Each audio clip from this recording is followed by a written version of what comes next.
کیسے ہو شفیق دوست؟ سنا ہے کہ جب سے مولا علی نے تمہاری آنکھوں کے زخموں پر ہاتھ رکھا ہے تمہارے کانوں کی بصیرت کو بڑھا دیا ہے۔ میں نے سالوں سے تمہیں نہیں دیکھا، مجھے پہچانا تم نے بھائی؟ تم میسم ہو؟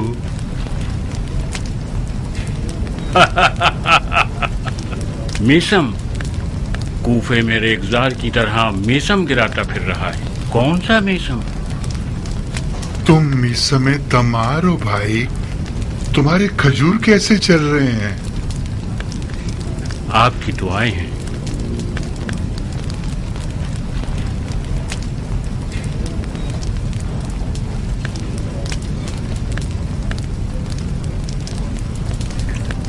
کیا کر رہے ہو میسم؟ مولا علی کے ہاتھوں کی جگہ ہے، میں نے لب یار کو چوما ہے۔ کیا تم چاہتے ہو کہ تمہیں تمہارے انجام سے باخبر کروں؟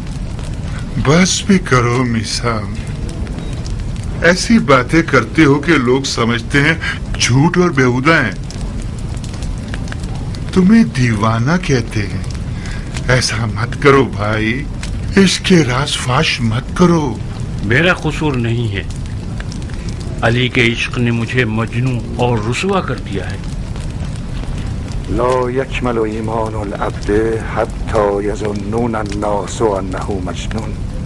جب تک لوگ تمہیں دیوانہ نہ سمجھیں تمہارا ایمان مکمل نہیں ہو سکتا۔ یہ جو تم نے کہا کیا یہ حدیث مبارکہ ہے؟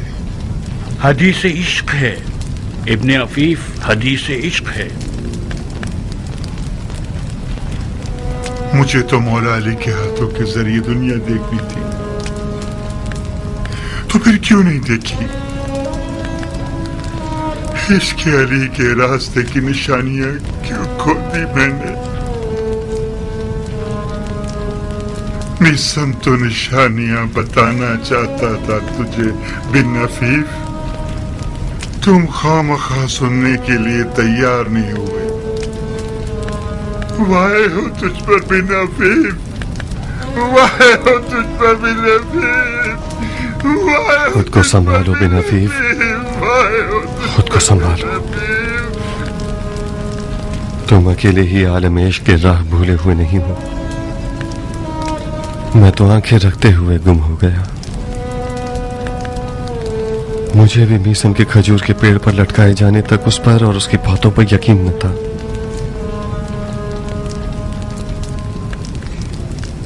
جس دن اس نے جناب مسلم کی موت کی خبر سنی، زندانی کوفہ میں ایسا ہنگامہ برپا کیا کہ ابن مرجانہ کے پاس اسے مارنے کے علاوہ اور کوئی چارہ نہیں تھا۔ کس چیز سے ڈرتے ہو اے دوزخ میں رہنے والوں؟ ڈرتے ہو کہ تمہیں مار دیا جائے گا؟ کیا سعادت کی بات ہے، اس ذلت اور دوزخ کی زندگی سے رہا ہو جاؤ گے اور خدا کے ملکوت کی طرف چلے جاؤ گے۔ خدا کی راہ میں مارا جانا ایک ایسی سعادت ہے کہ ہر کس کو نصیب نہیں ہوتی۔ یہ مقربین کے لیے مخصوص ہے، یہ خدا کے نور چشم لوگوں کے لیے مخصوص ہے۔ میری بات غور سے سنو، کیا تم لوگ جانتے ہو کہ خدا نے فرمایا ہے جو بھی مجھے چاہے گا میں اسے مار دوں گا، اور جسے میں مار دوں میں خود اس کا خون بہا ہوں۔ جو بھی خدا کی راہ میں مارا جائے اس کا اجر خدا کی قربت ہے۔ مسلم ابن عقیل مارے گئے، کیا سعادت تھی اس کی، معشوق کے دیدار کو پہنچ گئے، اپنے آپ کو خدا تک پہنچا دیا۔ ہم بدبخت لوگ ایسے بد نصیب ہیں کہ زمانے کی عبرت بن کر جی رہے ہیں، اس دوزخ میں خوشی خوشی رہ رہے ہیں، حشرات الارض کے ساتھ محشور ہیں ایک اندھیری کال کوٹری میں۔ کیا یہ جائز ہے کہ ہم گھومنے پھرنے سے رہ گئے ہیں خلد بری اور جنت الماوا میں؟ توڑ دو اس دروازے کو جو تمہارے اور خلد بری کے بیچ حائل ہے۔ خدا کی قسم تمہاری حیات تمہاری موت میں ہے۔ یا منصور